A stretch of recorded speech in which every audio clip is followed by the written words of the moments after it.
Bismillahirrahmanirrahim. Assalamualaikum warahmatullahi wabarakatuh.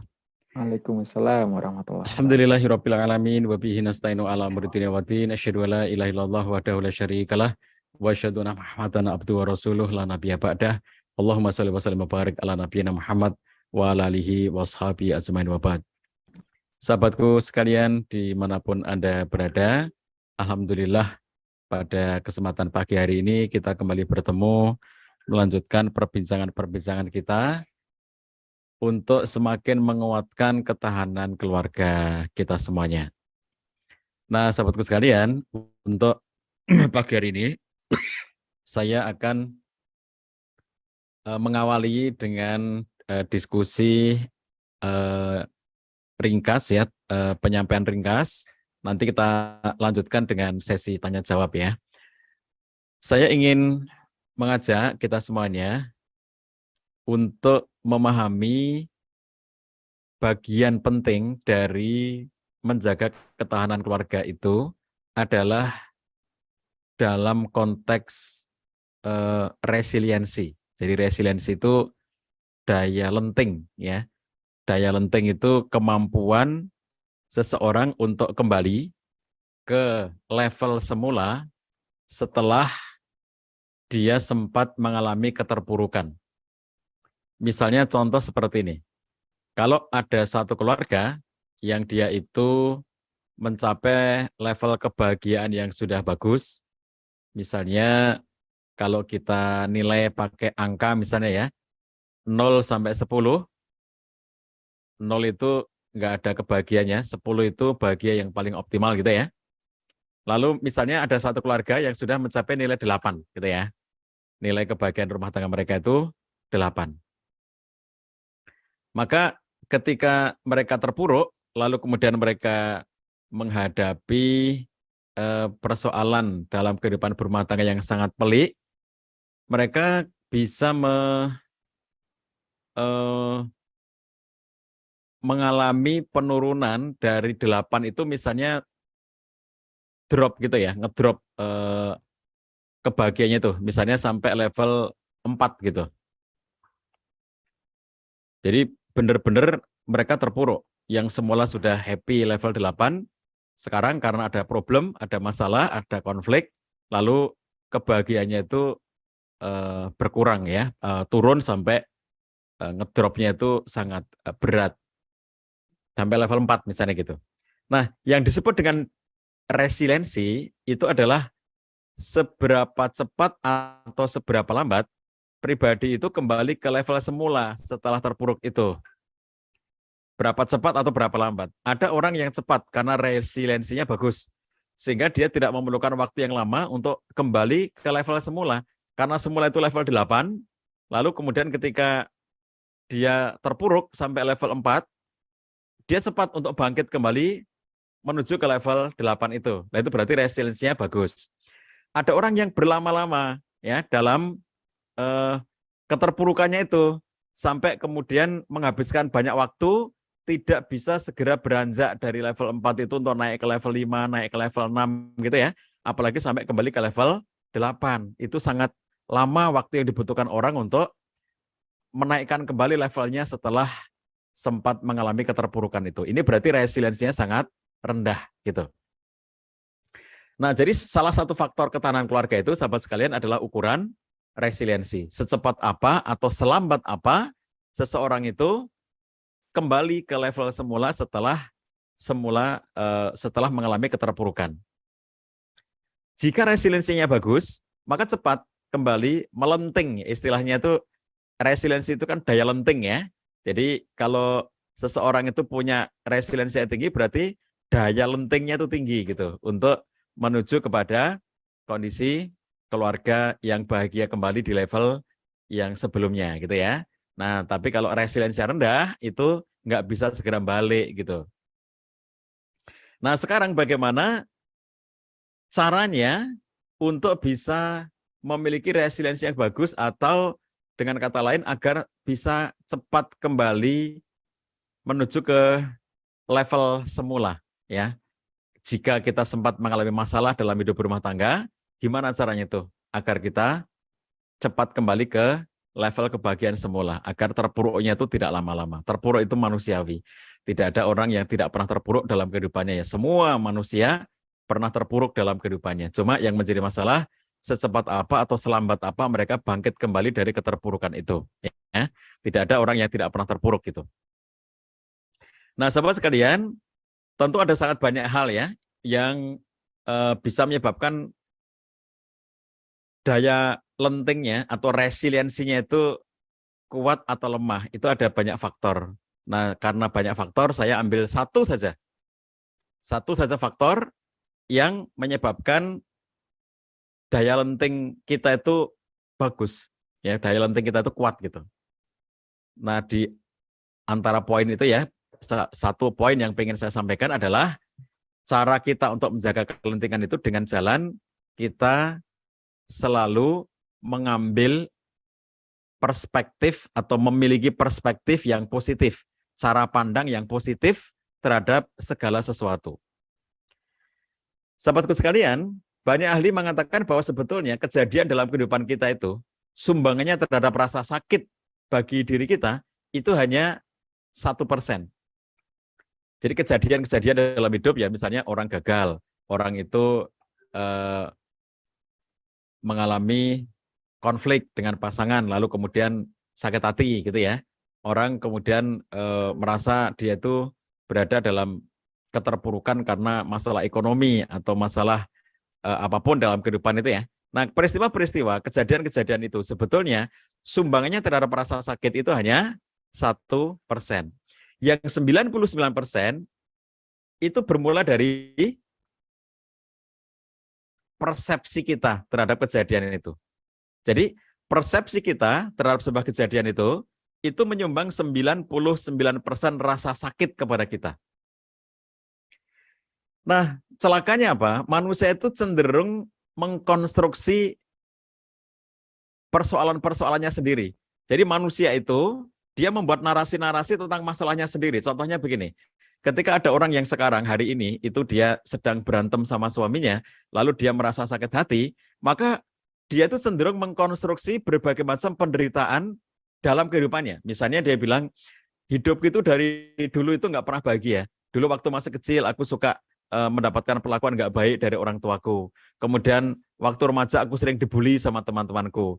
Kemudian aku berharap bahwa dalam pernikahan itu aku akan bahagia. Ternyata aku disakiti oleh suamiku. Jadi dia mengkonstruksi berbagai macam kesakitan-kesakitan itu. Jadi dia sendiri yang menghubung-hubungkan rasa sakit sekarang itu dengan rasa sakit yang lainnya. Jadi 99% rasa sakit yang dialami oleh seseorang itu adalah dari persepsinya. Dia menghubungkan rasa sakit yang sekarang itu dengan rasa sakit yang sebelum-sebelumnya. Dia menarasikan bahwa hidupnya itu tidak pernah bahagia. Dia menarasikan bahwa hidupnya itu selalu menderita. Dia menarasikan bahwa kehidupannya itu tidak pernah berada dalam kondisi yang menyenangkan dan seterusnya. Jadi semua persepsi yang dibangun sendiri itu akhirnya menyakiti dirinya sendiri. Nah, contoh-contoh orang-orang yang mampu memaknai, ya sahabatku sekalian, rasa sakit itu, orang-orang yang mampu melewati kedukaan dengan cepat, ya, sehingga mereka kembali melenting ke level semula itu, adalah orang-orang yang resilient. Ini bisa siapapun yang memilikinya gitu ya. Saya sering ambil contoh salah satunya itu ya, karena ini legendaris, itu Arthur Ashe yang pernah menjadi juara Wimbledon tahun 1975. Pada tahun 1979, sang juara Wimbledon ini, orang Amerika dan berkulit hitam, dia masuk rumah sakit karena gagal, karena sakit jantung. Lalu kemudian operasi, tapi di saat operasi, bukan menyembuhkannya, malah dia kena penyakit AIDS dari transfusi darah ya, yang diberikan kepada dirinya di saat sakit itu. Jadi dampaknya setelah dia berbaring operasi yang tidak berhasil itu, malah dia kena penyakit AIDS. Nah, penyakit AIDS ini sebagaimana kita tahu, melumpuhkan sistem kekebalan tubuhnya dan membuat dia itu sangat lemah, lalu makin lama makin lemah, makin kurus, dari waktu ke waktu kondisinya semakin buruk, dan akhirnya berujung kepada kematiannya. Dia meninggal dunia dalam situasi lemah, tidak berdaya, berbaring saja, padahal dia adalah seorang atlet dan bahkan juara Wimbledon. Nah, ketika dia sedang terbaring sakit dalam segala kelemahannya itu, banyak fansnya yang datang. Dia ikut berduka cita, sebagian mengirim surat, dan mengatakan, mengapa Tuhan memilih kamu untuk mendapatkan penyakit kayak begini? Mengapa kamu yang harus menderita sakit kayak begini? Kamu adalah juara dunia, kamu adalah juara Wimbledon, kamu adalah sosok yang dielu-elukan oleh manusia di zamannya melalui televisi karena belum ada medsos waktu itu ya. Apa jawaban dia? Nah, ini contoh bagaimana persepsi positif itu, teman-teman sekalian ya. Dan itu yang menyebabkan dirinya cepat melenting, kembali ke level semula setelah dia terpuruk, shock gara-gara divonis sakit berat, yaitu kena AIDS gara-gara transfusi darahnya itu. Ketika ditanya oleh fansnya itu, kenapa Tuhan memilih kamu? Kenapa harus kamu yang sakit itu? Maka sang juara Wimbledon ini mengatakan, dulu, kata dia, 1975 itu, ketika saya mengangkat piala Wimbledon, ketika saya terpilih menjadi juara Wimbledon, waktu mengangkat piala itu, saya nggak pernah bertanya, ya Tuhan kenapa saya yang mengangkat piala ini? Saya nggak pernah bertanya. Waktu diberikan kepada saya, ya saya angkat gitu aja. Dan saya nggak pernah bertanya, ya Tuhan kenapa saya yang mendapatkan juara ini? Gitu. Maka ketika sekarang Tuhan memilih saya untuk mendapatkan penyakit ini, maka saya pun nggak perlu bertanya kepada Tuhan, ya Tuhan mengapa saya yang harus mendapatkan sakit ini? Itu persepsi kan? Bagaimana dia mempersepsi kejadian itu. Coba kalau saja dia mengatakan Tuhan telah mengutuk saya menjadi orang yang selalu sengsara. Dulu gara-gara kulit saya hitam, saya selalu diejek, saya selalu diperlakukan dengan tidak adil di Amerika, saya berada dalam kondisi kemiskinan di masa kecil saya, hidup saya nggak pernah bahagia, sudah begitu di masa jaya saya, sekarang saya dapat sakit kayak begini. Kalau dia kemudian mempersepsi seperti itu, tambah-tambah rasa sakitnya. Ada seorang warga Jogja, ibu-ibu emak-emak ya, yang dia itu karena problem kesehatannya, kondisi ginjalnya, dia itu harus melalui perawatan cuci darah sepekan 2 kali. Nah, emak ini cuci darah sepekan 2 kali. Apa yang kebayang oleh Anda ya? Yang terbayang oleh Anda ketika menyaksikan ada orang yang sepekan 2 kali harus cuci darah. Dia datang ke rumah sakit, sekali cuci darah itu 6 jam, antri, lalu kemudian mulai proses cuci darah itu 6 jam, lalu setelah itu kemudian dia pulang lagi gitu. Nah, itu sepekan 2 kali. Dia sudah melewati masa cuci darah itu 20 tahun. 20 tahun kehidupannya, itu sepekan 2 kali itu dia harus cuci darah. Dia bekerja, nanti karena orang-orang sudah tahu bahwa dia punya jadwal rutin cuci darah itu, maka pada sepekan 2 kali itu dia diizinkan untuk melakukan cuci darah.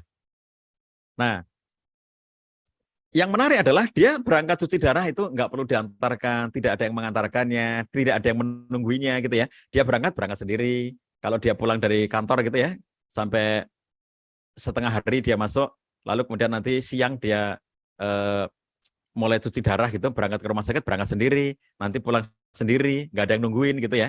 Ya dia menikmati hari-hari biasa aja. Dia bekerja sebagaimana teman-temannya bekerja.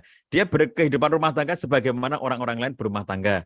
Dia punya hobi goes sekarang ini, dia pun goes seperti teman-teman yang lainnya gitu. Nggak ada bedanya antara dia dengan yang lainnya tuh. Kenapa ada orang yang sepekan 2 kali cuci darah itu hidupnya ngelokro, bahasa Jawanya? Nanti Pak Subhan terjemahkan itu ngelokro itu apa ya. Jadi ada orang yang hidupnya itu ngelokro, tidak bertenaga, sudah patah semangat, nggak punya masa depan seakan-akan, sehingga dia hari-hari menghitung seakan-akan sudah menjelang kematiannya. Tetapi ada orang yang 20 tahun, hidup dengan cuci darah sepekan 2 kali, dan dia biasa-biasa aja. Apa yang membedakan? Nah, yang membedakan adalah cara pandang dia tentang itu. Ketika ditanya kepada emak ini ya, emak kenapa kamu itu tampak biasa-biasa aja, tidak tampak seperti orang sakit, tidak tampak seperti orang yang menderita. Sebab banyak banget orang yang kondisinya kayak kamu ini dan hidupnya tampak banget sangat menderita. Mereka itu kelihatan sangat sakit dan sangat menderita gitu. Kenapa kamu biasa-biasa aja? Malah kami itu tampak ceria gitu ya. Apa yang dia katakan? Dia bilang gini, kamu punya motor kan katanya. Kemudian kamu menggunakan motor kamu itu. Suatu ketika motor kamu itu bensinnya habis, pasti kamu akan ke pom bensin. Kemudian kamu isi bensinnya itu, lalu kemudian kamu gunakan lagi. Ya begitulah hidup saya katanya. Sesekali waktu saya berkegiatan dan kemudian bensin saya habis, saya harus ke pom bensin. Bahwa darah saya harus dicuci. Seperti saya masuk pom bensin dan mengisi bensin itu. Saya cuci darah saya 6 jam di situ. Setelah selesai ngisi, ya sudah kan. Saya kembali bertenaga dan saya kembali berkegiatan. Jadi ya biasa aja gitu loh. Dia berangkat, di sana kemudian dia harus ke ruang dialisa, kemudian mulai diproses, kemudian dia menjalani cuci darah selama 6 jam, kemudian dia melewati hari-hari itu ya dengan bahagia saja gitu ya. Nah, jadi sahabatku sekalian, itu adalah contoh bagaimana ketika seseorang itu berada dalam satu kondisi terpuruk, maka ada orang yang lama banget terpuruknya dan tidak pernah kembali ke level semula. Kalaupun naik sedikit dan lama sekali. Dan ada orang yang begitu dia terpuruk cepat sekali kembali kepada level semula. Lagi-lagi apa yang membedakan? Tadi saya katakan banyak banget ya, yang membuat orang itu punya daya resiliensi yang kokoh itu banyak banget faktornya. Tapi salah satunya adalah persepsi. Salah satunya adalah bagaimana kita mengkonstruksi cerita-cerita dalam diri kita sendiri. Bagaimana cara kita untuk mempersepsi segala sesuatu dengan positif? Sebetulnya kalau kita sebagai umat Islam, kita sebagai umat beragama, kita itu sudah diajari. Dan dalam agama Islam itu sudah komplit ya, bagaimana mempersepsi segala sesuatu itu secara positif. Misalnya Allah SWT menyatakan pada kita dalam hadis qudsi yang dinyatakan oleh Nabi SAW, Ana inda dzanni abdi bi. Aku itu, kata Allah SWT dalam hadis qudsi, bersama dengan persangkaan hambaku. Coba kalau misalnya ada orang mendapatkan sakit dari Allah SWT. Orang mendapatkan sakitnya itu mungkin sakit fisik, mungkin sakit hati gitu ya. Hati bukan hepar ya, hati perasaan, hati jiwa. Yang ketika misalnya suami istri itu, ada istri yang merasa tersakiti oleh kelakuan suaminya. Ada suami yang merasa tersakiti oleh perilaku istrinya. Itu kan sakit ya, seperti itu. Dalam Islam, kalau kita perhatikan bagaimana Nabi sallallahu alaihi wasallam menyatakan tentang rasa sakit itu, wa innallaha idza ahabba qauman ibtalahum. Dan sesungguhnya Allah SWT apabila mencintai satu kaum pasti akan menguji kaum itu. Jadi kalau kemudian kita melihat Allah memberikan kepada kita ujian berupa rasa sakit, berupa rasa tidak nyaman, berupa rasa terluka, lalu kemudian kita berhusnudzon sebagaimana yang dinyatakan oleh Nabi sallallahu alaihi wasallam, fa innallaha idza ahabba qauman ibtalahum, sesungguhnya Allah apabila mencintai hambanya pasti akan mengujinya. Lalu kita berhusnudzon, ya Allah, betapa engkau mencintai aku dengan memberikan ujian seperti ini kepada aku. Dan ketika Nabi sallallahu alaihi wasallam ditanya, siapakah manusia yang paling berat cobaannya? Dan Nabi sallallahu alaihi wasallam mengatakan, asyaddun nas balaan, manusia yang paling berat cobaannya, kata beliau adalah al-anbiya was-solihun, yaitu para nabi dan orang-orang soleh, orang-orang soleh-solihah. Jadi nabi, ya semua nabi itu adalah manusia yang cobaan-cobaan mereka itu paling berat. Lalu kemudian di bawahnya nabi itu adalah orang-orang soleh-solihah. Jadi apabila dalam kehidupan kita merasakan ada hal yang tidak nyaman pada kita, itu adalah bagian dari cara Allah menyatakan cintanya kepada kita. Sesekali Allah pengen banget untuk mendengar suara rintihan hambanya itu. Gimana tuh? Ada hamba nggak pernah mengeluh sama Allah. Ada hamba nggak pernah minta sama Allah. Ada hamba nggak pernah nangis pada Allah. Allah memanggil para malaikat. Kemudian malaikat ini diberikan tugas. Datanglah kamu kepada kaum itu. Kaum itu bisa berbentuk orang, ya, satu orang, bisa berbentuk komunitas atau kelompok orang, gitu ya. Datanglah kamu kepada kaum itu. Lalu timpakan ujian kepada mereka. Berikan kepada mereka itu bala, musibah. Malaikat pun mendatangi kaum yang dimaksudkan oleh Allah SWT. Lalu Allah melalui malaikat ini, malaikat memberikan ujian, memberikan musibah kepada kaum itu. Setelah selesai mengerjakan tugasnya, malaikat kembali menghadap kepada Allah SWT. Ya Allah, sudah beres. Apa yang kau sampaikan, apa yang kau inginkan. Aku sudah memberikan musibah kepada kaum yang kau maksudkan itu. Lalu kata Allah, kembali kamu kepada kaum itu. Dan dengarkan apa permintaannya. Sungguh aku sangat ingin mendengar suara rintihan hambaku, kata Allah SWT. Kembali kamu ke sana. Setelah mereka diuji itu apa omongannya? Aku sangat pengen mendengar suara rintihan hambaku yang mengadu kepada aku, yang meminta kepada aku. Jadi ketika kita sedang mendapatkan rasa sakit hati atas peristiwa apapun, jangan ngomong yang jelek-jelek. Karena Allah melalui malaikatnya, aku pengen ngerti. Mereka tuh minta apa? Jadi mintalah kepada Allah yang baik-baik. Ya Allah, aku minta melalui musibah yang aku hadapi ini, mudah-mudahan ini semuanya menjadi penghapus dosa-dosaku. Mudah-mudahan ini semuanya menjadi penghapus kesalahan-kesalahanku. Mudah-mudahan kelak nanti aku menghadapmu, pada masanya aku harus menghadap Engkau, ya Allah, aku menghadap dalam situasi bersih.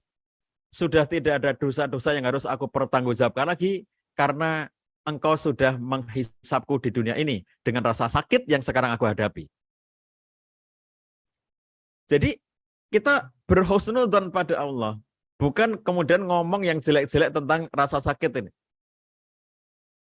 Dasar laki-laki tidak tahu diri, sudah diberi kesempatan dimaafkan, masih mengulangi lagi kesalahan-kesalahan yang sama. Mudah-mudahan suamiku itu mendapatkan, dia berdoa yang buruk-buruk itu ya. Enggak boleh. Jangan mendoakan keburukan bagi orang lain. Jangan mendoakan atau mengharapkan hal-hal buruk terjadi pada pasangan kita. Jangan ya. Ya Allah, mudah-mudahan melalui peristiwa ini, dia menjadi suami yang semakin soleh. Dia menjadi suami yang semakin setia kepada keluarga. Dia menjadi suami yang semakin bisa menjadi pemimpin dalam kebaikan. Semoga dia menjadi suami yang semakin bertakwa. Jadi melalui peristiwa-peristiwa itu, harapan-harapan kita semuanya adalah tentang kebaikan. Itu konstruksi pikiran kita akan menjadi positif. Teman-teman kalau ada yang ngerti dunia angkat besi, kebetulan saya punya teman ya, yang atlet angkat besi. Saya tanya sama dia, bagaimana prinsip belajar angkat besi itu. Dia bilang, salah satunya, angkat besi itu dimulai dari yang beban-beban kecil, Pak Zah. Angkat beban kecil dulu, ringan dulu, nanti kalau kuat, mulai lagi tambah bebannya. Kalau sudah kuat lagi, tambah lagi bebannya, terus-menerus. Jadi, setelah kita stabil pada beban itu, nanti ditambah beban, terus-menerus gitu. Makanya di lingkungan atlet angkat besi itu, berlakulah kredo. Tidak ada cara untuk menjadi lebih kuat, kecuali dengan jalan menambah beban. Jadi, jika beban hidup kita itu bertambah, sebetulnya itu adalah cara Allah untuk membuat kita semakin kuat. Itu persepsi positif. Sehingga kemudian kita itu tidak menjadi sakit hati atas peristiwa-peristiwa yang menimpa kita secara berlebihan. Tadi kembali saya nyatakan bahwa peristiwa, kejadian dalam kehidupan kita, sumbangannya terhadap rasa sakit hanya 1%. 99% rasa sakit yang diderita oleh manusia itu adalah dari cara pandangnya. Dia mengkonstruksi sendiri semua cerita-cerita penderitaannya. Dia mengkonstruksi sendiri semua hal-hal yang menyakitkan itu menjadi bertumbuk-tumbuk. Makanya di Indonesia biasa ada yang namanya kontestasi atau festival kesedihan. Apa itu? Ngobrol kan? Tetangga-tetangga ngobrol gitu ya. Wah, aku kemarin itu jualanku nggak laku gara-gara hujan deras seharian itu. Jadi sudah akhirnya nggak ada satupun yang membeli. Kemarin benar-benar hari yang sangat sial bagiku karena tidak ada daganganku yang laku. Temannya yang mendengar, oh kamu belum seberapa. Aku itu bukannya dagangan tidak laku, tapi yang harusnya ada orang itu dia kemarin membayar utangnya karena mengambil barangku hari sebelumnya, itu kemudian nggak membayar. Jadi aku itu lebih menderita daripada kamu. Yang lainnya bilang, loh aku lebih menderita daripada kamu. Kamu kan cuma nggak laku, cuma nggak dibayar sesuai janjinya. Lah itu masih mending. Lah kemarin semua daganganku tumpah saat hujan itu. Sehingga aku menderita kerugian yang sangat banyak. Gitu. Jadi orang itu kalau dengar cerita kesedihan orang lain, kita tuh pengen menimpali dengan kesedihan yang lebih. Itu namanya kontestasi kesedihan. Orang Indonesia itu senang banget dengan kontestasi kesedihan itu. Lomba-lomba untuk bercerita tentang kesedihannya bahwa aku lebih sedih daripada kamu. Nah, semua orang tadi itu sedang mengkonstruksi kesedihannya sendiri dan mereka akan sedih dengan itu. Kenapa mereka bersedih? Karena mereka mengkonstruksi kesedihannya sendiri. Coba kalau mereka memandang dari Allah sebaliknya. Ini kalau bayangkan ya teman-teman sekalian, misalnya saya berhadapan-hadapan dengan Mas Subhan. Misalnya saya berhadapan-hadapan langsung gitu ya. Lalu saya menulis angka 6 di depan saya. Terus Mas Subhan di depan saya. Saya bilang, Mas Subhan ini angka berapa? Mas Subhan bilang 9 Pak Azah. Oh, ngawur kamu itu. Ini loh, aku nulis angka 6. Coba kamu baca. Kata Mas Subhan 9 Pak Azah. Mas Subhan itu lulus SD nggak sih? Masa angka gini aja nggak tahu? Ini loh, angka yang aku tulis itu ini 6. Saya bilang ini 6. Dan Mas Subhan bilang, loh Pak saya itu yang nggak lulus SD, wong ini angka 9 kok dibilang 6. Jadi siapa yang benar di antara kami? Siapa yang benar? Di persepsi saya, yang benar adalah 6. Di persepsi Mas Subhan, yang benar adalah 9. Jika memang sesuatu peristiwa bisa dilihat dari dua arah, lalu mengapa harus mengambil arah yang menyakiti kita? Itu pertanyaan. Jika sebuah kejadian bisa dilihat dari dua sisi, mengapa kita harus mengambil dari sisi yang menyakiti kita sendiri? Makanya orang-orang itu sakit hati itu karena mengkonstruksi sakit-sakitnya sendiri. Mengkonstruksi derita-deritanya sendiri. Aku sudah disakiti berkali-kali oleh suamiku. Sudah 5 tahun menikah, sudah 10 tahun menikah. 5 tahun ini adalah 5 tahun yang paling mengerikan dalam sepanjang hidupku. Dia mengkonstruksi kesedihannya sendiri. 10 tahun ini adalah 10 tahun yang paling menderita dalam kehidupanku. Dia mengarang-arang dan mengumpul-ngumpulkan semua kesedihan-kesedihannya sendiri. Dia menderita karena dia menciptakan penderitaannya sendiri. Jika sebuah peristiwa bisa dilihat dari dua sisi, pertanyaannya, mengapa harus memilih sisi yang melukaimu? Mengapa kamu memilih memandang sebuah peristiwa dari sisi yang menyakitimu? Jika kamu memilih memandang peristiwa dari sisi yang menyakitimu, wajar jika kamu sakit setiap hari. Dan jika kamu memandang peristiwa dari sisi yang menguatkanmu, itulah yang menguatkan resiliensimu. Begitu Mas Subhan, kita teruskan dengan dialog. Assalamualaikum warahmatullahi wabarakatuh. Waalaikumsalam warahmatullahi wabarakatuh. Baik, Masya Allah luar biasa. Terima kasih Pak Cah atas pemantik diskusinya di pagi hari ini untuk webinar Sekolah Nikah kita bersama dengan Ayah Bunda Sekolah Nikah SBPC setahun bersama dengan Pak Cah. Baik, luar biasa Ayah Bunda. Pagi hari ini kita mendapatkan input materi yang luar biasa dari Pak Cah. Terima kasih Pak Cah atas segala motivasi dan juga inspirasi yang diberikan di pagi hari ini. Tadi sampaikan tentang resiliensi.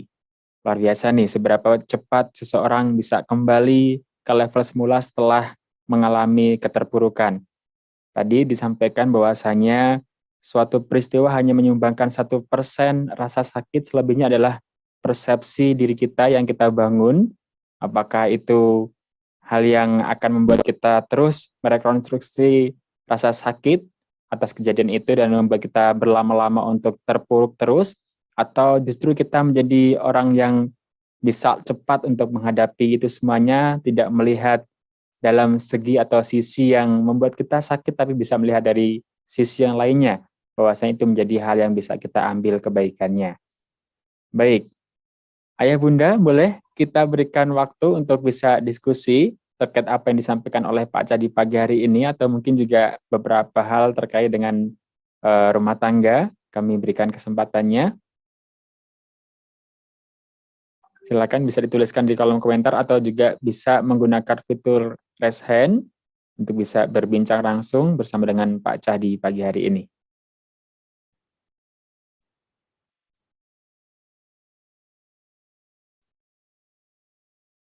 Baik, ada Ayah Bunda?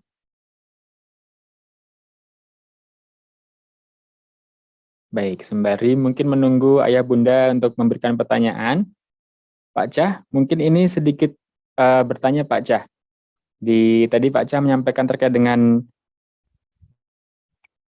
apa membuat persepsi, atau tadi juga disampaikan tentang terkadang kita saling kontestasi keterpurukan atau masalah gitu Pak Cah. Nah, terkadang ini juga dialami oleh kita sebagai manusia, kadang kita itu ingin didengarkan Pak Cah. atau ingin menyampaikan apa yang terjadi dalam diri kita, dan itu kan membuat kita juga tadi seperti yang disampaikan oleh Pak Cah, membuat kita justru mengingat-ingat kejadian atau hal-hal yang membuat kita gagal.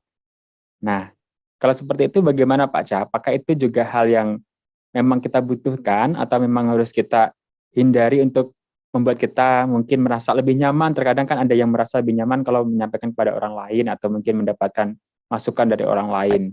Tapi justru itu kan kalau tadi Pak Cah menyampaikan, itu juga menjadi kita mengingat-ingat lagi peristiwa atau kejadian yang membuat kita justru merekonstruksi kegagalan atau keterpurukan rasa sakit kita. Itu dulu mungkin Pak Cah, sembari kita menunggu pertanyaan Ya, dari oke. peserta kita.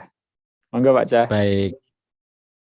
Eh, ya, bagus sekali ya pertanyaannya Mas Subhan untuk memancing kita semuanya, sahabatku sekalian. Jadi itu yang ditanyakan tadi itu adalah tentang ambang rasa sakit ya.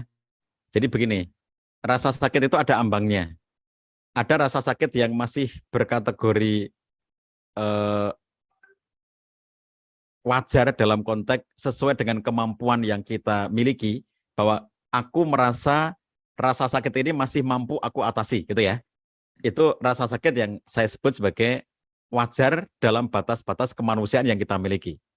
Kemudian yang kedua adalah rasa sakit yang ekstrim, yang luar biasa. Ini bukan biasa, tapi luar biasa. Nah, kalau kita meyakini ayat Allah la yukallifullahu nafsan illa wus'aha, bahwa Allah tidak membebani seseorang melainkan sesuai dengan kemampuannya, sebetulnya Allah itu sudah mendesain kita untuk mampu sebetulnya. Tapi menurut kita, peristiwa tertentu itu luar biasa yang akhirnya kita merasa bahwa kita nggak mampu. Paham ya? Sebetulnya desain kita itu mampu karena Allah mendesain hambanya, lalu Allah ngasih ujian kepada hambanya terukur ya. Semua yang Allah berikan kepada hambanya terukur gitu. Allah sudah ngerti kadar-kadar. Sehingga ketika Allah ngasih ujian kepada hambanya itu, Allah tahu bahwa kamu itu mampu. Tapi kadang-kadang sebagai manusia yang kita banyak kelemahannya, kita merasa ada ujian tertentu yang kita merasa mampu, maka tadi saya katakan itu hal yang biasa, karena kita merasa bahwa kita mampu menghadapi. Lalu kemudian ada ujian tertentu yang kita tuh merasa nggak mampu, ya, yang tadi saya katakan ambang rasa sakit itu ya. Sehingga ada ujian tertentu yang kita itu merasa tidak mampu. Saking beratnya, saking luar biasanya peristiwa itu. Nah, bedakan dua itu ya teman-teman sekalian. Jadi ada rasa sakit yang biasa dan ada rasa sakit yang luar biasa. Setiap orang ukurannya berbeda-beda. Nah, hubungannya apa dengan pertanyaan Mas Subhan tadi?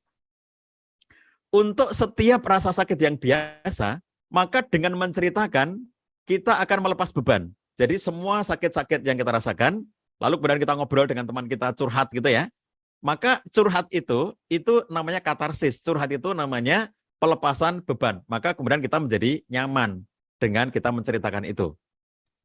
Nah, jadi kalau ada teman curhat, dengerin ya. Kalau ada saudara curhat, dengerin. Karena itu bagian dari cara dia untuk melepaskan beban. Dan beban akan hilang, akan lepas dengan jalan kita ceritakan beban-beban itu. Ini salah satu cara ekspresif namanya ya. Jadi caranya macam-macam. Ada menceritakan, bercerita, menarasikan kejadian itu untuk mengeluarkan hal-hal yang menyesakkan diri kita. Ada dengan cara menulis, itu yang disebut dengan expressive writing. Jadi menuliskan hal-hal yang menyakitkan, itu nanti akan mengurangi atau membuat diri kita menjadi lebih nyaman. Ada yang teman-teman yang suka seni, ada yang seni lukis ya, jadi coret-coret di kanvas itu.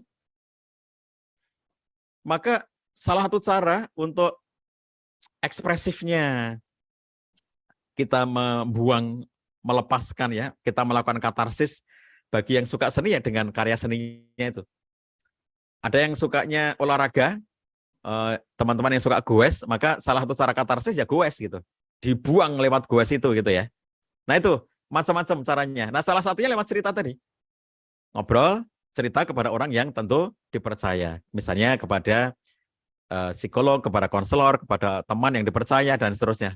Pada intinya memilih teman yang dipercaya gitu ya untuk menampung ceritanya agar cerita ini tidak keluar sembarangan seperti keluar di medsos ya, ditulis di Facebook, ditulis di Instagram, menceritakan tentang kegetiran-kegetiran hidup ya, sehingga akhirnya medsos penuh dengan curhatan orang-orang yang sebetulnya itu nggak ada pentingnya untuk dibaca oleh orang lain gitu, karena sekedar curhat pribadi.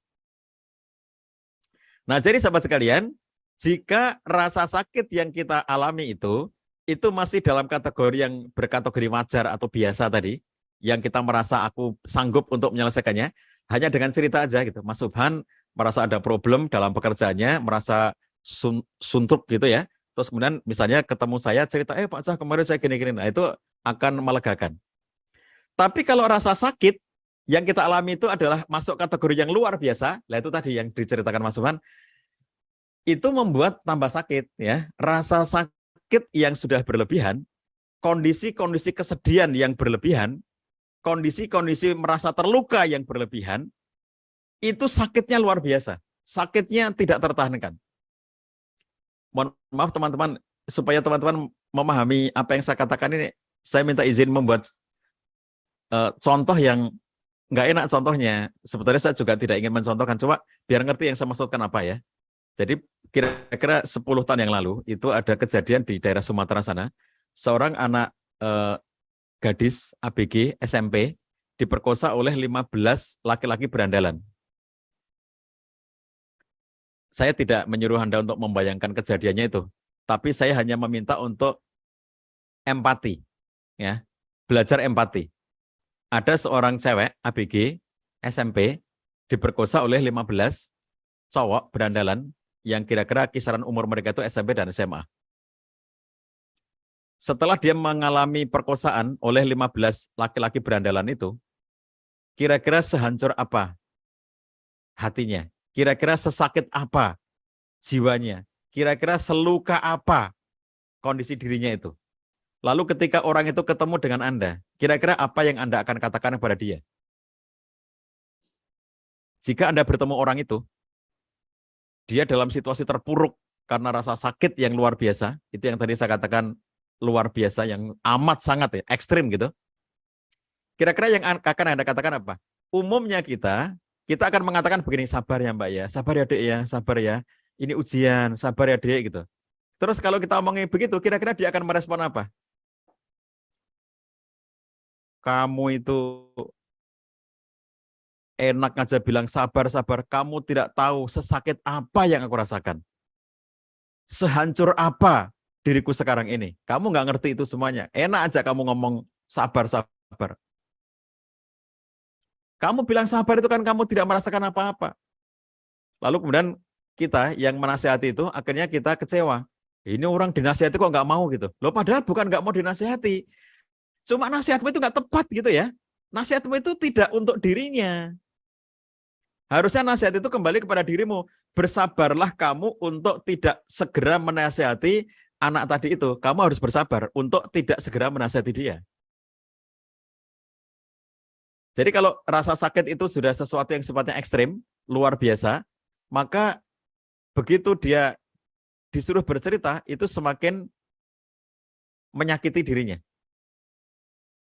Nah, jadi itu ada dua perlakuan yang berbeda ya. Kapan curhat itu akan melegakan dan kapan curhat itu akan menyakitkan. Itu tergantung ambang tadi. Itu ambang rasa sakit. Di bawah ambang batas, maka semua curhat itu melegakan. Di atas ambang batas, maka curhat justru akan menambah rasa sakit. Maka kita bisa mengukur kapan saatnya bercerita dan kapan tidak boleh bercerita. Nah, itulah beda persepsi antara tim pendamping dalam kasus-kasus kekerasan seperti perkosaan tadi dengan tim kepolisian. Si cewek yang tadi diperkosa itu karena trauma yang berkepanjangan, dia menjadi depresi sangat berat, lalu dibawa ke tempat penampungan yang aman. Di rumah yang aman itulah, di tempat penampungan yang aman itu dia diterapi, didampingi, ada terapisnya, ditemani gitu. Nah setelah anak ini ditemani, kemudian di saat yang sama polisi sudah menangkap pihak-pihak yang diduga melakukan perkosaan, kemudian sudah ditahanan, lalu mulailah pemeriksaan-pemeriksaan terhadap para pelaku itu, sampai akhirnya giliran pemeriksaan terhadap korban. Taruhlah 3 bulan si anak ini dirawat di rumah aman itu, tidak diinteraksikan dengan siapapun, karena dia ketakutan, ketemu orang takut, dia masih menjerit-jerit setiap ngelihat orang lewat, setiap mendengar bunyi yang agak keras dia sudah langsung histeris, lalu dia itu dirawat selama 6 bulan. Kalau diibaratkan luka di tangan misalnya ya, ini luka yang sobek misalnya gitu, maka 3 bulan itu masa-masa penyembuhan awal di mana ini sudah mulai mengering lukanya, sudah mulai menyatu kulitnya, kira-kira gitu ya. Jadi 3 bulan didampingi oleh tim pendamping itu. Setelah itu dia dipanggil oleh polisi untuk melakukan pemeriksaan kasusnya. Polisi harus membuat berita acara pemeriksaan BAP, maka ditanya-tanya. Kamu betul yang diperkosa itu? Coba ditanya itu. Benar. Namamu siapa? Kamu kenapa? Kamu peristiwanya itu kamu ingat nggak? Pada waktu itu kamu lagi ngapain? Kok kamu bisa diperkosa itu? Yang memperkosa kamu berapa orang? Kamu ingat siapa aja mereka? Setiap ditanya itu menyakitkan. Jadi 3 bulan tadi itu baru masa penyembuhan awal. Kalau tadi saya ibaratkan seperti luka di tangan gitu ya, yang semula sobek, berdarah gitu, lalu kemudian disembuhkan dalam 3 bulan itu ini sudah mulai ada perbaikan gitu. Lalu ketika ditanya oleh Pak Polisi, karena Pak Polisi berkewajiban untuk melakukan pemeriksaan, lalu dia disuruh bercerita, itu seperti luka itu robek kembali, sobek kembali gitu. Jadi berdarah lagi gitu. Sakit lagi. Makanya berantem antara tim pendamping dengan polisi. Pak, jangan suruh cerita. Kata Pak Polisi, ini harus karena pemeriksaan. Contoh seperti itu ya. Itu ketika luka sakitnya itu sudah ekstrim. Semakin diceritakan, semakin membuat lukanya berdarah-darah lagi. Dan harus ada perawatan ulang lagi gitu. Nah, masih mending kalau anak mau dirawat. Bagaimana kalau dia sudah nggak tahan dirawat? Dia melarikan diri. Dia akan lari dengan semua lukanya yang tidak sembuh seumur hidupnya. Kalau dia mau didampingi, disembuhkan, insya Allah sembuh. Tapi kalau dia merasa sakit terus-menerus, kemudian dia merasa bahwa semua orang tidak ada yang mengerti dirinya, ketemu keluarga, ditanya, gimana kondisimu? Nah, kamu sudah baik-baik saja, sabar nak ya. Itu yang memperkosa kamu itu sudah ditangkap kok. Kamu tahu toh, dia sudah ditangkap, sudah masuk penjara. Diingatkan saja dengan kata-kata itu, dia sakit lagi. Tenang nak, itu ada 15 orang yang memperkosa kamu itu, semuanya. Itu sudah ditangkap semuanya oleh. Diingatkan lagi dengan cerita itu, dia sakit lagi. Jadi, bantuan dari pihak-pihak yang ada di sekitarnya itu ya, itu tidak dengan jalan bertanya tentang kasusnya, tidak dengan jalan mengingatkan tentang kasusnya, tetapi mengajak dia untuk ngobrol hal-hal lainnya, mengajak dia asyik dengan hal-hal lainnya. Nah itu contoh ya, jadi kapan curhat itu bermanfaat dan membuat kita menjadi ringan, dan kapan ketika curhat justru akan menyakiti kita yang harus tahu batasnya. Begitu Mas Iman, maka kalau masih ada yang lainnya. Oke, baik. Terima kasih banyak Pak Cah atas jawaban yang disampaikan. Tadi terkait dengan ambang rasa sakit ya, bagaimana kita bisa mengukur sejauh mana rasa sakit kita atau yang terjadi dalam diri kita bisa memberikan ekspresi yang positif atau memberikan katarsis atau curhat kepada orang-orang yang tepat tadi ya.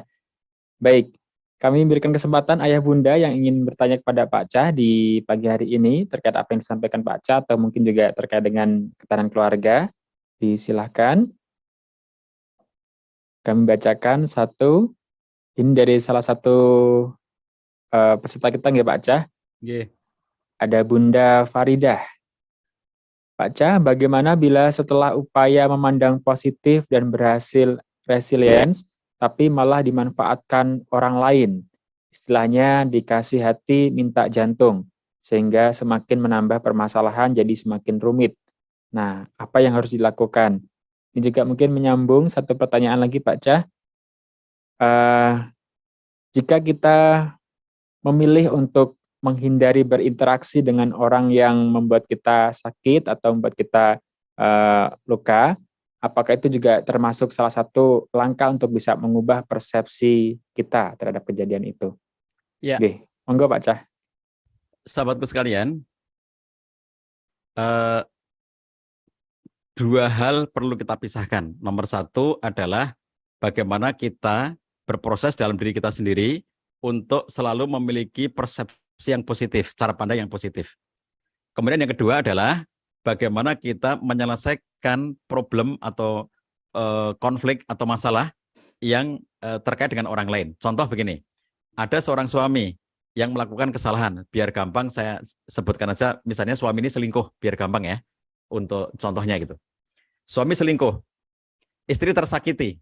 Nah, yang harus terjadi pada istri ini adalah supaya dia tidak tersakiti, maka dia perlu mengubah cara pandangnya, supaya dia tidak tersakiti dengan peristiwa itu. Nah, itu satu sisi, bahwa sang istri itu berusaha mengubah cara pandangnya dengan cara pandang yang positif, supaya dia tidak tersakiti oleh kejadian itu. Lalu yang kedua, ini sisi yang berbeda ya. Ini satu sisi nih. Ini yang tadi saya ceritakan dari awal forum tadi, ini yang saya ceritakan, sisi pertama ini. Sekarang sisi keduanya adalah bagaimana menyelesaikan problem yang muncul dengan suami, bahwa suami itu tidak setia, bahwa suami itu selingkuh, bahwa suami itu mengkhianati cintanya. Terus apa yang dilakukan?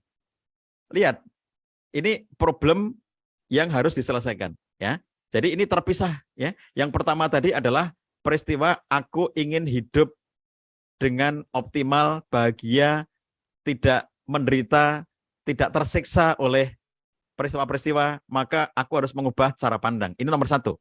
Tapi nomor duanya adalah bahwa aku dalam kehidupan pernikahanku memiliki suami yang dia melakukan kesalahan. Sekarang pertanyaannya, apakah dia, suami itu, mau bertobat dan kembali kepada kebaikan? Jika dia mau bertobat dan kembali kepada kebaikan, beri kesempatan dia untuk menunjukkan tobatnya, bahwa dia akan menjadi laki-laki yang lebih soleh, laki-laki yang lebih setia, laki-laki yang lebih care dengan keluarganya, laki-laki yang lebih mengedepankan untuk keutuhan keluarga, dan akhirnya dia menjadi laki-laki yang lebih baik dari waktu ke waktu. Kalau seperti itu, berarti kesalahan yang pernah dilakukan itu, dia berusaha menutup dengan berbagai macam kebaikan-kebaikan di masa-masa yang akan datang. Tapi sebaliknya, jika suami ini tidak mau bertobat, nggak mau disuruh meninggalkan selingkuhannya, nggak mau disuruh menghentikan perbuatan selingkuhnya, nggak mau untuk melakukan kebaikan-kebaikan yang semestinya dilakukan sebagai seorang suami, dia tetap berbuat jahat, dia ganti-ganti perempuan, dia selingkuh terus-menerus, maka ketika sudah terjadi seperti ini, nggak ada indikasi kebaikannya, tidak ada pertobatannya, tidak ada upaya dia untuk melakukan pertobatan kepada Allah SWT, maka boleh bagi si perempuan itu untuk meminta pisah dari suaminya. Karena dia berada dalam situasi terus-menerus dizolimi, terus-menerus disakiti tanpa ada hentinya. Nah, jadi kalau sebuah kezoliman itu sudah berjalan secara konsisten terus-menerus ya dalam kehidupan berumah tangga itu, dan dia tidak bisa dihentikan, kezolimannya terus-menerus terjadi, tidak bisa dihentikan, maka tidak ada gunanya hidup bersama dengan orang yang melakukan kezoliman. Nah, jadi ini dua hal yang berbeda ya. Makanya pada titik tertentu keduanya itu bisa menjadi satu bagian, bahwa satu sisi sang istri sudah memilih perspektif positif sehingga itu akan membuat dirinya tidak terlalu tersakiti, meskipun sakit iya, tetapi dia akan cepat bangkit, itu yang namanya resiliensi. Sempat terpuruk yang semula sudah mencapai level kebahagiaan 8 misalnya, lalu gara-gara peristiwa itu terpuruk ke level 4, tapi karena dia pandai mengubah cara pandang, akhirnya cepat melenting kembali ke level 8. Nah, itu satu sisi pada istrinya. Kalau dia mampu begitu, maka hidup dia akan kembali normal. Dia akan menikmati hari-hari, dia harus ngurusi dirinya, self-love ya, mencintai dirinya, ngurusi anak-anaknya, ngurusi pekerjaannya, ngurusi profesinya, dan seterusnya. Dia akan optimal dengan itu. Tapi kalau dia tidak mampu untuk mengubah cara pandang, lalu dia akhirnya terpuruk dalam berbagai macam rasa sakit dan luka yang terus-menerus dikonstruksi ceritanya, maka dia tidak pernah optimal hidupnya. Hidup dalam bayangan-bayangan kegelisahan, hidup dalam bayangan-bayangan ketakutan, hidup dalam kengerian, hidup dalam kondisi ketidaknyamanan, tidak bisa berdamai dengan luka yang dimilikinya, tidak bisa melepaskan diri dari beban-beban yang menghimpitnya. Hidup dia tidak akan optimal, kerja juga tidak optimal, ngurusi anak nanti emosional, berinteraksi dengan teman-temannya juga tidak menyenangkan, dan seterusnya. Nah, jadi ini dua hal yang berbeda kan, bisa dipahami ya, bahwa ketika merasa sakit ini bisa diolah oleh seseorang dengan cara mengubah cara pandang secara positif, itu akan membantu dirinya. Tetapi sisi lain, bahwa ada orang, misalnya dalam hal ini suaminya, yang menjadi penyebab masalah, yang akhirnya menimbulkan konflik, yang akhirnya menimbulkan problem besar, maka ini harus ada bentuk solusi tersendiri. Apakah akan lanjut atau tidak lanjut, itu hal yang berbeda. Oke, jadi ini harus dipisahkan supaya kita tidak mencampur adukkan kedua-duanya itu ya. Baik. Kemudian sahabatku sekalian, jika kita disakiti seseorang dan kita memilih untuk menghindar berinteraksi dengan orang tersebut, apakah juga bisa mengubah persepsi? Ini satu cara kita ya, teman-teman sekalian. Jadi gini, cara teknisnya karena bukan suami istri contohnya ya, misalnya teman bisnis. Lalu saya tersakiti oleh teman bisnis itu karena menipu saya, dia mencurangi saya, misalnya gitu ya. Udahlah kalau gitu, hubungan bisnis kita hentikan dan saya memilih untuk tidak bertemu dengan kamu. Udah selesai. Lalu terhadap kejadian yang sudah berlalu itu kita bangun persepsi positif. Inilah biaya pembelajaran bahwa dalam bisnis ini kadang-kadang kita ditipu, kadang-kadang kita mendapatkan kondisi yang tidak sesuai dengan harapan dan seterusnya. Yang ada orang bangkrut dalam bisnisnya, orang gagal dalam bisnisnya. Ya ini biaya pembelajaran bisnis kita. Jadi kalau kita menganggap aku gagal lagi, aku bangkrut lagi, itu kebangkrutannya bertambah-tambah. Tapi bahwa dalam biaya kita untuk menjadi orang sukses itu ya, dalam proses untuk menjadi sukses bisnis itu perlu biaya-biaya. Salah satunya adalah biaya pembelajaran. Apa belajarnya? Membuat bisnis dan gagal, membuat bisnis dan tidak berhasil. Itu biaya pembelajaran. Kalau begitu kita anggap itu masuk komponen biaya pembelajaran yang harus kita lewati. Itu kan cara pandang kan, tinggal mengubah cara pandangnya itu. Tetapi bahwa kita memilih menghindari dari dia, itu adalah cara teknis kita. No problem ya, karena banyak banget teman bisnis itu. Kalau teman bisnis yang ini nggak bisa dipercaya, udah lepasin aja, kita ambil teman bisnis lainnya yang bisa dipercaya. Hindari orang itu, ya kalau berteman secara sosial nggak apa-apa, tapi nggak akan menjalin hubungan bisnis lagi dengan dia. Misalnya seperti itu ya. Oke, sudah begitu Mas Subhan, ada lagi Maka? J, Pak Cah, Masya Allah, terima kasih banyak atas jawaban yang disampaikan oleh Pak Cah. Tadi dua hal yang bisa kita garis besari, bagaimana tentang cara pandang yang harus dirubah terhadap masalah dan juga bagaimana cara menghadapi masalah, kita pilih yang paling tepat, yang terbaik untuk diri kita. Baik, Pak Cah izin bertanya, Pak Cah ini titipan dari rekan-rekan juga yang menyelenggarakan acara atau webinar di pagi hari ini juga terkait dengan pendapat Pak Cah ini. Apakah dengan mengajak orang lain, tadi kan kita sudah menyampaikan informasi tentang adanya kelas SBPC setahun bersama dengan Pak Cah. Nah, pendapat Pak Cah, apakah dengan mengajak orang lain bergabung di kelas SBPC adalah salah satu dalam rangka untuk menguatkan keluarga Indonesia dan menciptakan resiliensi? Itu yang pertama Pak Cah, dan juga yang kedua, mohon izin, mungkin pendapat Pak Cah, apakah manfaatnya untuk menguatkan keluarga yang lainnya Pak Cah, selain keluarga kita sendiri, dengan mengajak orang lain atau keluarga yang lainnya bergabung bersama dengan kita, mendapatkan manfaat atau materi yang sama dengan yang kita dapatkan di hari ini maupun di kelas-kelas berikutnya. Di samping itu juga tentunya bisa memberikan penguatan untuk diri kita atau keluarga kita sendiri. Itu dulu mungkin Pak Cah. Oke, Monggo. teman-temanku sekalian yang saya hormati, ya berbahagia sekali Anda telah bergabung di kelas SBPC dan belajar bersama, mengetahui, mengilmui, itu bagian dari cara kita untuk bisa memiliki resiliensi.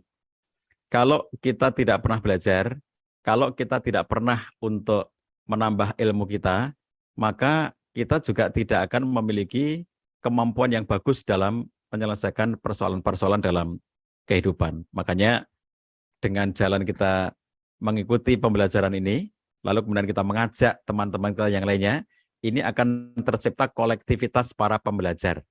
Kita ingin ketahanan keluarga ini menjadi satu gerakan bersama, bahwa kita semua komponen masyarakat Indonesia ini semuanya berkolaborasi, bergotong royong untuk menguatkan ketahanan keluarga kita, dimulai dari keluarga kita masing-masing, lalu kemudian kita mengajak teman-teman yang lainnya. Kita ajak saudara kita ajak tetangga kita ajak teman kerja kita ajak teman-teman alumni, ayo belajar, ayo belajar.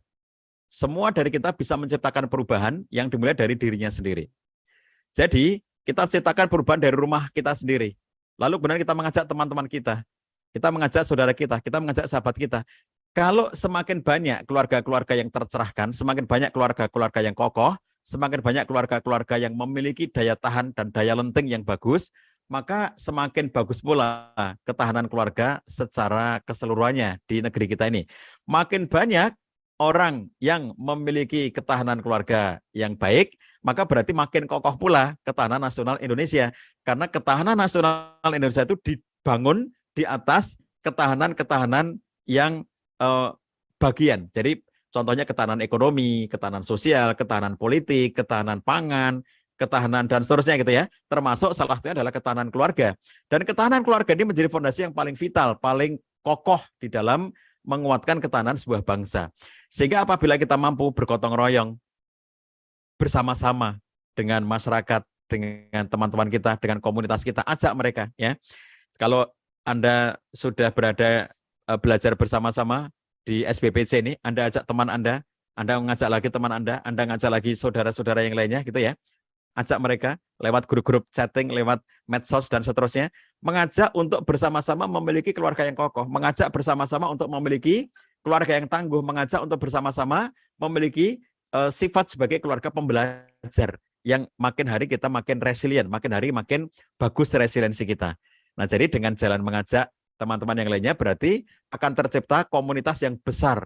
Setiap kita bisa menjadi faktor perubah terutama bagi diri kita sendiri dan juga bagi orang lainnya. Kita ciptakan perubahan-perubahan itu, dimulai dari keluarga kita, dimulai dari diri kita, dan nanti kita mengajak orang-orang terdekat kita. Anda kalau masih kuliah, ajak teman kuliah Anda. Ada yang bekerja, ajak teman kerja Anda. Anda yang punya alumni, teman-teman alumni, ajak teman alumni Anda. 1-2 orang ikut bergabung, itu berarti menjadi teman pembelajaran, sehingga akhirnya semakin banyak keluarga-keluarga yang berada dalam situasi kekokohan dan keuletan serta ketangguhannya. Nah, kalau sudah seperti itu, upaya kita untuk menciptakan ketangguhan dan kekuatan bangsa Indonesia, negara Indonesia, itu semakin mendekati kenyataan karena dibangun di atas keluarga-keluarga yang kokoh. Begitu Mas Subhan dan teman-temanku semuanya, mohon dimaafkan atas segala yang tidak berkenan. Mudah-mudahan teman-temanku semuanya yang belum menikah, saya doakan agar Allah berikan jodoh yang soleh dan solehah, agar Allah berikan jodoh sesuai dengan harapan ideal Anda untuk memiliki jodoh soleh-solehah yang bisa mengantarkan ke jannah surganya Allah SWT.